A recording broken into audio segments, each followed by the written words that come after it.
What the Falcons do, we rise up. Welcome to Rise Up Reactions, the show we talk all things Falcons, NFL, Georgia sports, and in general, the sports news of the day. I'm your host, Dr. Lee Denning, the Golden Hard Doc and a lifelong sports fan, coming back to you week 14 picks, guys. So far, 125 and 70 on the season. Respectable, but not great. Puts me at about the 85th percentile over on the ESPN Pickskin Pick'em. Thanks for following along with me if you have been so far. I've been getting less views lately, so just probably because I'm not putting out a lot of stuff here. But let's just go ahead and jump into it. The Falcons are disappointing me in all sorts of ways like they have for the last few years, so it's more fun to talk about what I think is going to happen in the NFL. So we're going to jump in. We have Thursday Night Football. This should be one of the better Thursday night games. You have the Green Bay Packers at the Detroit Lions. As much as I love Tom Grossi as a person, I think he's an incredible human being, NFL Fan of the Year for a reason this past year. Diehard Packers fan. I don't see a world where with a full week's rest, both of these teams with a full week's rest, but I don't see a world where the Detroit Lions, even as bad as they collapsed against the Bears last week, lose this game. It's in Detroit. Green Bay on the road in a hostile environment against one of their most hated rivals. I don't know. I just don't see it happening. I'm going to pick the Lions. It's a rivalry game. Things happen. It's certainly one that the Packers could win. I just don't see it happening this time. I can't pick against the 11-1 Lions, who look like the best team in football overall right now. Then we're going to go on to Sunday afternoon football. We start off with the Jacksonville Jaguars at the Tennessee Titans. Jacksonville, you just put Trevor Lawrence on IR after that brutal hit this past week. He may be out for the rest of the season, potentially. I don't know if it's going to be short-term, if it's going to be long-term. At this point, just send him for the rest of the season. Get a high draft pick. It's not worth risking him for the future. I would say your season's over at this point. You've already been eliminated from playoff contention, and the Titans more or less have as well. This is a tank bowl for all tank bowls, but I think that the Will Levis-led Tennessee Titans, or I don't even know if it's Will Levis, it might be Mason Rudolph at this time. Haven't been keeping up with him because I don't care, but Tennessee Titans, I do have winning this game. Then we go New York Jets at Miami Dolphins. You have two teams that basically have nothing to play for, another tank bowl more or less, but these two teams hate each other. Miami, I think, still has some weird convoluted path to the playoffs, but it requires a lot of things to go right and functionally winning out. But that would be to put them at like the 7 seed, and even then, I just don't see it happening. So this is a game that also more or less is going to be inconsequential. Aaron Rodgers is washed. The Jets as an organization is awful. They have Falcons vibes hard, even harder than the Falcons have Falcons vibes, because they've been worse for longer. Give me the Miami Dolphins here. Then we're going to go to my Atlanta Falcons, going to Minnesota for a Kirk Cousins revenge game. God, I hope it's a revenge game. I hope that he plays better, that he gets out of whatever slump he's in. Unfortunately for the Falcons, over the last 6 years, especially being a season ticket holder, this is my 7th year, I haven't seen a winning record so far. And what I've seen every year is we get to a certain point where it looks like things are going well, and then we slump, and then the wheels continue to fall off. I don't want the wheels to continue to fall off. It seems like so long ago we were sitting at 6-3. You had the Minnesota Vikings who were 10-2, looking much better than I ever thought they would be this year. They have the #1 run defense in the league. They are vulnerable through the air, but this is a team, these defensive players, most of them know Kirk Cousins very well. They were playing against him in practice every week all the way up until this, the start of this year. I do think that this is a game the Falcons must win. I think they have to keep pace with Tampa Bay, who has a fairly easy schedule for the remainder of the year. So give me the Falcons here. I don't have much hope in it.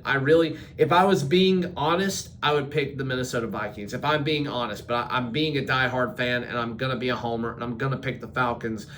But if we don't break whatever slump we're in, the defense looked better this last week. If they play like that, we got a chance. But offense, Kirk Cousins, 4 interceptions, you can't do that.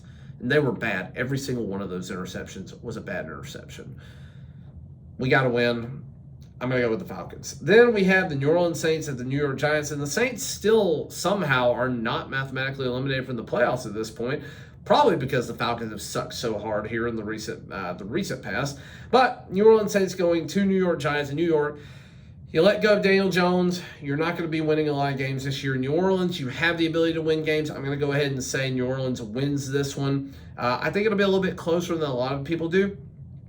America has 92% picking the Saints. I'm going to go with America on this one. Then we go to the Carolina Panthers at the Philadelphia Eagles.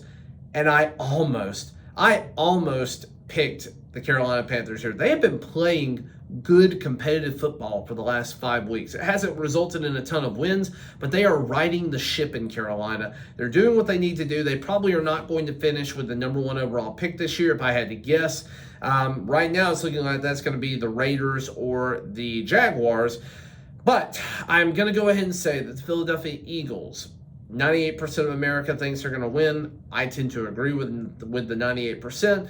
I can't pick against the rising 10-2 Eagles team that's playing very good football. You've got Saquon Barkley, who looks amazing. They finally seem to have found something in spite of Nick Sirianni. So let me get the Philadelphia Eagles here. Then we're going to go to the Cleveland Browns at the Pittsburgh Steelers. Browns, you're playing competitive football at times. You're finding ways to keep things interesting, but you're still losing. So give me Pittsburgh here. Pittsburgh is playing overall pretty good football. They're winning their division, something I didn't see them doing at the start of this season. Yeah, give me the Pittsburgh Steelers here. Then we're going to go Las Vegas Raiders at Tampa Bay Buccaneers. Every part of me says I should be picking Tampa Bay here. But because I want Tampa Bay to lose, and because I think that Brock Bowers can tear them apart, regardless of who's throwing the ball, I'm ultimately going to go with my underdog of the week, and I am going to pick the Las Vegas Raiders to go into Tampa Bay and upset the Buccaneers and put them below 500 once again. Is that going to happen? Very likely not. 96% of America says that Tampa Bay is going to win this game. I got lucky with Denver a couple of times last year, picking them against, I think it was both the Bills and the Kansas City Chiefs, and they won both of those. This, it's kind of like that. I have no faith in this pick whatsoever. Every bit of me, if you're going to be competitive in your picks, you should probably pick Tampa Bay, but I'm going to go with the Las Vegas Raiders because why not? Then we go to an afternoon game, Seattle Seahawks at the Arizona Cardinals, and this may determine the division for the NFC West.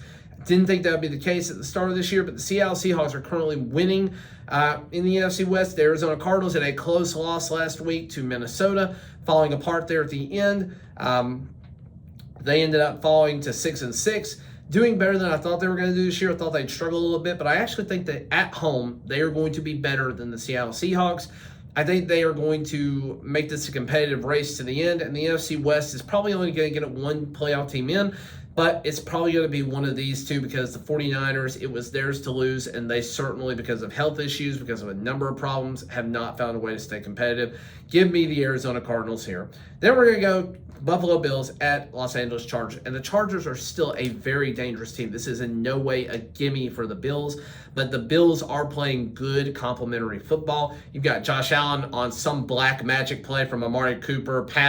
I don't know what it counts as. I think it was both a passing touchdown and a rushing touchdown for Josh Allen last week, maybe even a receiving touchdown. I don't know how the lateral backwards after he's already thrown it works, but either way, they've got some black magic around them, and they are doing well right now. 10-2, locked up their division.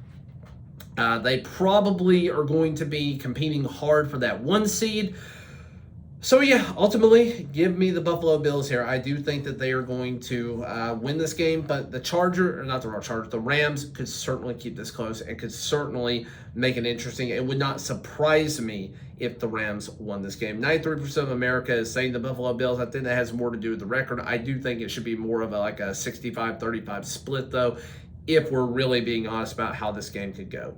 Then we're going to go Chicago Bears at San Francisco 49ers. And initially, I had picked the Bears here. They did just fire Matt Eberflus after what is one of the most bizarre, ridiculous endings to a fourth quarter I've ever seen. There is no reason that the Bears should not have gone to overtime, at least getting into field goal range and finding a way to go on to overtime on Thanksgiving against the Detroit Lions. They had them on the ropes. Caleb Williams is going to be your guy, but he's got some things to learn. Clock management with a timeout is one of those things. Didn't help that his coach, Matt Eberflus, let him down. No longer his coach. First time ever the Bears have fired a coach mid-season in the entire history of their franchise. It was more than deserved. They should have gotten rid of him earlier this year. With that said, The game is in San Francisco.